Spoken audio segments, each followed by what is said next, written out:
السلام علیکم ورحمۃ اللہ وبرکاتہ۔ یہ ہے میدان بدر، جہاں پر 2 ہجری اور رمضان المبارک کی 17 تاریخ کو جمعہ کے بابرکت دن غزوہ بدر رونما ہوا، اور قرآن مجید میں اسے یوم الفرقان بھی فرمایا گیا ہے۔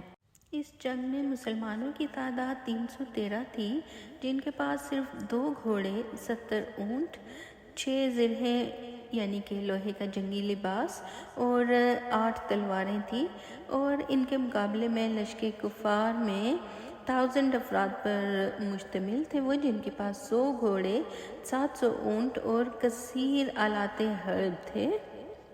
اور جنگ سے قبل رات حضور سرور عالم صلی اللہ علیہ وآلہ وسلم نے اپنے چند جانثاروں کے ساتھ بدر کے میدان کو ملاحظہ فرمایا، اور زمین پر جگہ جگہ ہاتھ رکھ کر فرماتے تھے کہ یہ فلاں کافر کے قتل ہونے کی جگہ ہے، کل یہاں فلاں کافر کی لاش پڑی ہوئی ملے گی۔ چنانچہ راوی فرماتے ہیں کہ ایسا ہی ہوا جیسا آپ صلی اللہ علیہ وآلہ وسلم نے فرمایا تھا۔ اور جب صبح صادق طلوع ہوئی تو آپ صلی اللہ علیہ وآلہ وسلم نے تمام مسلمانوں کو فجر کے لیے بیدار فرمایا اور ایک خطبہ ارشاد فرمایا، اور پھر آپ صلی اللہ علیہ وآلہ وسلم نے مسلمانوں کے لشکر کی جانب نظر فرمائی، پھر کفار کی طرف دیکھا اور دعا کی کہ یا رب، اپنا وعدہ سچ فرمانا جو تو نے مجھ سے کیا ہے۔ اگر مسلمانوں کا یہ گروہ ہلاک ہو گیا تو روئے زمین پر تیری عبادت نہ کی جائے گی۔ تو پھر اللہ عز و جل نے مسلمانوں کی مدد کے لیے پہلے سے 1000 فرشتے نازل فرمائے، اور اس کے بعد یہ تعداد 3000 اور پھر 5000 ہو گئی۔ اور یہ ہیں وہ پہاڑ جو آپ دیکھ رہے ہیں، یہاں پر اللہ کی طرف سے فرشتوں کی فوج نازل فرمائی گئی۔ اس پہاڑ کو جبل ملائکہ کہا جاتا ہے، یعنی کہ فرشتوں کا پہاڑ۔ آپ صلی اللہ علیہ وآلہ وسلم نے کنکریوں کی ایک مٹھی بھر کر کفار کی طرف پھینکی، جو کفار کی آنکھوں میں پڑی، اور مسلمان اتنی دلیری سے لڑے کہ لشکر کفار کو عبرتناک شکست ہوئی۔ 70 کفار واصل جہنم اور اسی قدر گرفتار بھی ہوئے، اور 14 صحابہ اکرام نے جام شہادت نوش کیا۔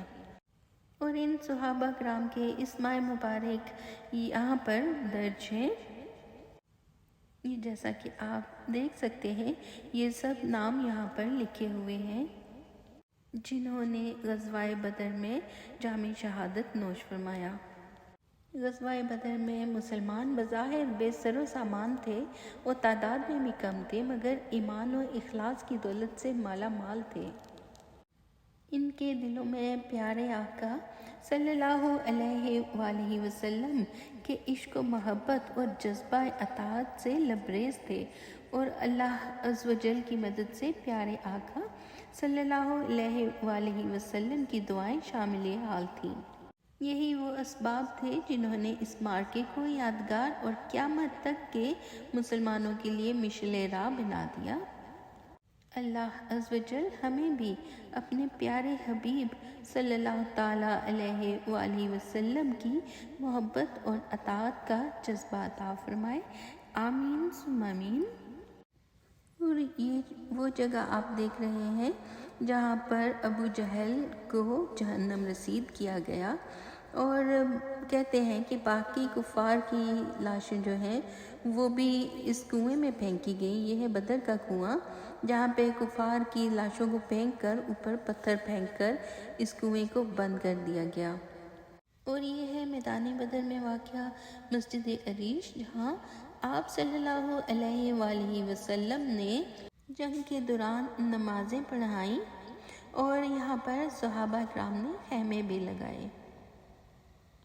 اور یقین مانیے اس وقت اپنی خوش نصیبی پہ رشک آ جاتا ہے جب ہم کسی اس جگہ جاتے ہیں جہاں پر سے آقا صلوات والسلام کا گزر ہوا ہوگا، جہاں پر ان کی خوشبو مہکی ہوگی۔ سبحان اللہ۔